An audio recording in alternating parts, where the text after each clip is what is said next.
Assalamualaikum warahmatullahi wabarakatuh.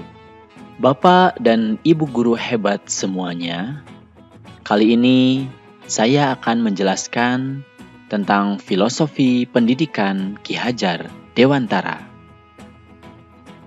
Dalam filosofi ini, Ki Hajar Dewantara menjelaskan tentang arti dan maksud dari pendidikan. Namun sebelum ke sana, Ki Hajar Dewantara membedakan antara pendidikan dan pengajaran. Pengajaran merupakan pendidikan dengan cara memberi ilmu atau berfaedah buat hidup anak-anak, baik lahir maupun batin. Jadi, pengajaran ini lebih kepada pengetahuan atau mentransfer ilmu pengetahuan. Selanjutnya, apakah arti dari pendidikan menurut Ki Hajar Dewantara? Arti dari pendidikan adalah tuntunan dalam hidup tumbuhnya anak-anak. Selanjutnya, apa maksud dari pendidikan tersebut? Pendidikan adalah menuntun segala kodrat yang ada pada anak-anak agar mereka dapat mencapai keselamatan dan kebahagiaan yang setinggi-tingginya, baik sebagai manusia maupun sebagai anggota masyarakat. Ki Hajar Dewantara mengibaratkan bahwa pendidikan ini adalah seperti tumbuh-tumbuhannya seorang petani. Petani ini menumbuhkan padi-padinya dengan cara membiarkan mereka hidup, namun tetap dirawat oleh petani tersebut. Petani memberinya pupuk, menyiramnya, dan kemudian menggemburkan tanahnya. Itulah yang dilakukan oleh petani, seperti halnya seorang pendidik. Ki Hajar Dewantara juga melanjutkan bahwa pendidikan hanya tuntunan. Hidup tumbuhnya anak itu terletak di luar kecakapan atau kehendak pendidik. Jadi, pendidik ini hanya berusaha sebisa mungkin untuk dapat mendidik peserta didiknya atau muridnya sesuai dengan kemampuan dari pendidik. Tumbuhnya peserta didik atau murid itu terletak di luar dari kemampuan pendidik. Oleh karena itu, anak perlu diberi kebebasan dengan cara merdeka belajar. Namun, pendidik harus berperan sebagai pamong agar anak-anak tidak kehilangan arah dan membahayakan dirinya. Berdasarkan hal tersebut, Ki Hajar Dewantara membuat semboyan untuk pendidikan, yaitu Ing ngarso sung tulodo, ing madya mangunkarso, tutwuri handayani. Ing ngarso sung tulodo berarti yang depan memberikan teladan. Itu berarti seorang pendidik harus memberikan contoh atau teladan kepada muridnya. Ing madya mangunkarso, yang tengah membangun kemauan. Itu berarti seorang pendidik harus memberikan motivasi sehingga siswa mau untuk berbuat kebaikan. Kemudian tutwuri handayani, artinya dari belakang seorang pendidik harus bisa memberikan dorongan dan arahan kepada muridnya. Kita kembali lagi kepada maksud dari pendidikan, yaitu menuntun segala kodrat yang ada pada anak-anak. Apa yang dimaksud dengan kodrat? Kodrat adalah kekuatan yang ada dalam hidup batin dan hidup lahir dari anak-anak itu karena kekuasaan kodratnya. Di sini, kekuatan kodrat dibagi kepada dua macam. Yang pertama adalah kodrat zaman, yang di dalamnya terdapat isi dan irama perkembangan zaman. Pada zaman ini, kompetensi abad 21 yang perlu dimiliki oleh anak. Kekuatan kodrat yang selanjutnya adalah kodrat alam, yang di dalamnya terdapat sifat dan bentuk dari lingkungan. Contohnya adalah musim yang terdapat di daerah tersebut, lokal sosial budaya, dan juga kondisi geografisnya.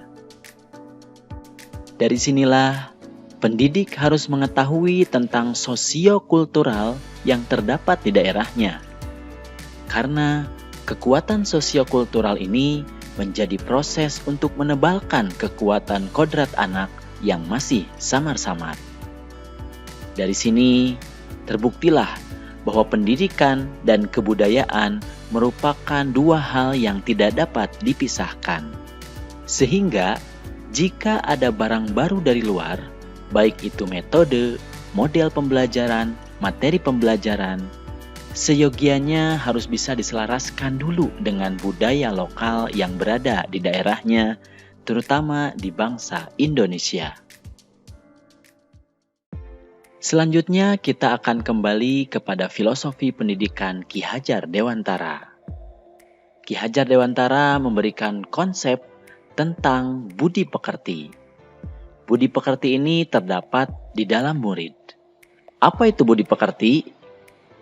Budi pekerti merupakan sifat jiwa manusia, mulai angan-angan atau cipta, perasaan atau rasa, kemauan atau karsa, hingga menjelma sebagai tenaga atau karya. Mari kita simak penjelasan tentang budi pekerti berikut. Dalam diri seorang anak terdapat dasar jiwa. Ki Hajar Dewantara tidak mengikuti teori tabula rasa yang menyebutkan bahwa anak itu sebagai kertas kosong, atau juga tidak mengikuti teori negatif yang menyebutkan bahwa anak itu seperti kertas yang sudah berisi penuh dengan tulisan.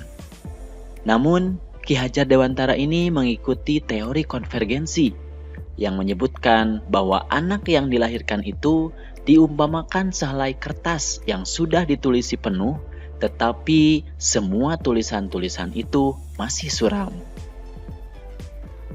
Dasar jiwa inilah yang dalam konsep budi pekerti dimaksud dengan rasa.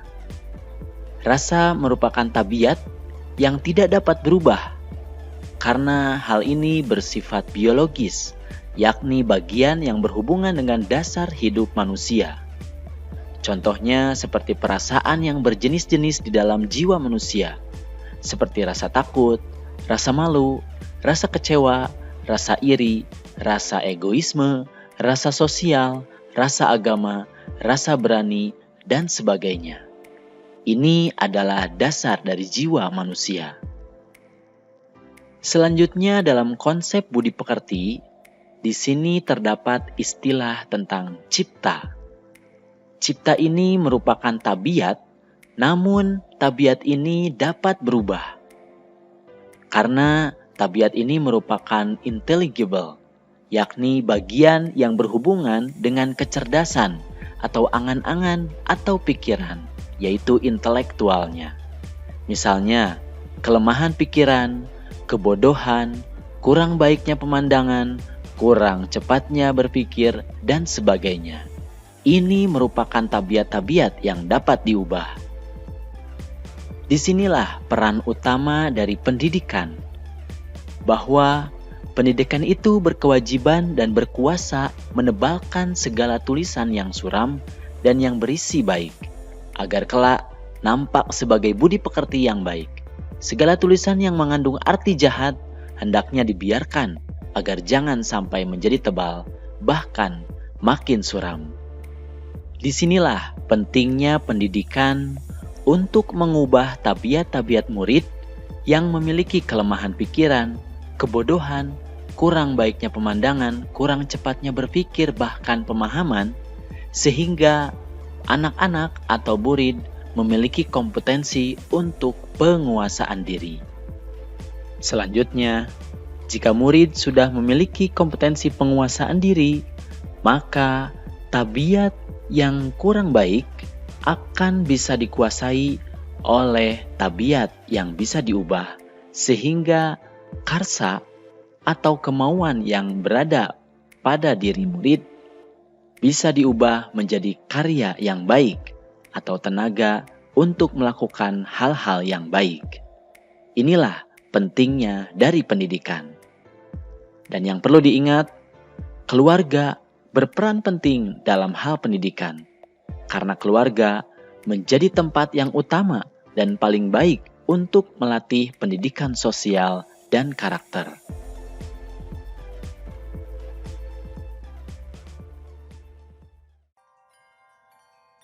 Adapun penerapan kekuatan pemikiran Ki Hajar Dewantara, terutama dalam konsep merdeka belajar yang sesuai dengan nilai-nilai luhur kearifan budaya daerah, dapat dilihat pada tabel berikut. Yang pertama, di masyarakat terdapat budaya-budaya seperti peringatan Maulid Nabi, Rajaban, tahlilan, marhabaan, dan lain-lain. Di sini terdapat nilai-nilai religius. Dan di sekolah, untuk menerapkan pemikiran Ki Hajar Dewantara, yaitu konsep merdeka belajar yang sesuai dengan nilai-nilai luhur kearifan budaya daerah, terdapat merdeka belajar dalam mata pelajaran PAI.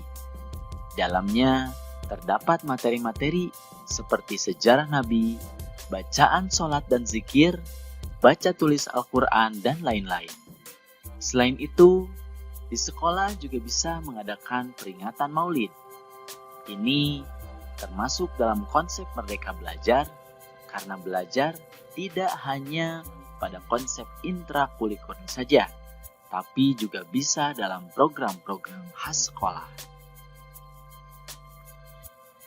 Selanjutnya yang kedua, di masyarakat terdapat budaya kerja bakti. Ini adalah nilai gotong royong. Dan di sekolah, untuk menerapkannya bisa dengan menggunakan pembelajaran kelompok. Kemudian yang ketiga, di masyarakat budayanya adalah banyaknya pendatang yang berasal dari berbagai daerah. Di sini kita bisa melihat nilai toleransi. Di sekolah, pembelajaran merdeka belajar bisa diterapkan dengan cara berkelompok tanpa membedakan jenis kelamin, ras, intelijensi, dan lain sebagainya. Kemudian yang keempat, di masyarakat terdapat beberapa budaya mengenai pekerjaan harian, yaitu pekerjaan harian lepas seperti tukang bangunan, kemudian pedagang, kemudian peternak. Di sini kita bisa melihat nilai kemandirian. Dan untuk menerapkan konsep merdeka belajar yang sesuai dengan nilai-nilai tersebut, sekolah bisa menerapkan merdeka belajar dalam mata pelajaran matematika, seperti membelajarkan bangun datar atau bangun ruang. Kemudian ada juga program Market Day yang bisa dilaksanakan di sekolah. Itu merupakan proyek penguatan untuk profil pelajar Pancasila. Sedangkan untuk beberapa tantangan dan solusi dari penerapan pemikiran Ki Hajar Dewantara tersebut, yang pertama tantangannya adalah untuk mencapai masyarakat yang berbudaya, perlu adanya kerjasama dari semua pihak. Namun, nilai gotong royong masyarakat sudah banyak terkikis karena gadget dan teknologi yang menyebabkan tingginya sikap individualisme. Alternatif solusinya adalah kita bisa memperbanyak kegiatan berkelompok dalam pembelajaran di kelas dan juga sekolah. Kemudian kita juga bisa menggunakan gadget justru sebagai sarana untuk menjalin nilai gotong royong di era revolusi industri 4.0 ini. Tantangan berikutnya adalah kodrat alam murid berada pada masyarakat yang mayoritas beragama Islam. Namun, karena dasar jiwa yang kurang baik menyebabkan terjadinya intoleransi atau bullying terhadap agama minoritas. Bagaimana alternatif solusinya? Di sini, kita bisa memberikan pembelajaran moral dan sikap toleransi secara klasikal kepada para murid. Kemudian, sekolah juga bisa menggunakan program Roots untuk mengatasi bullying tersebut.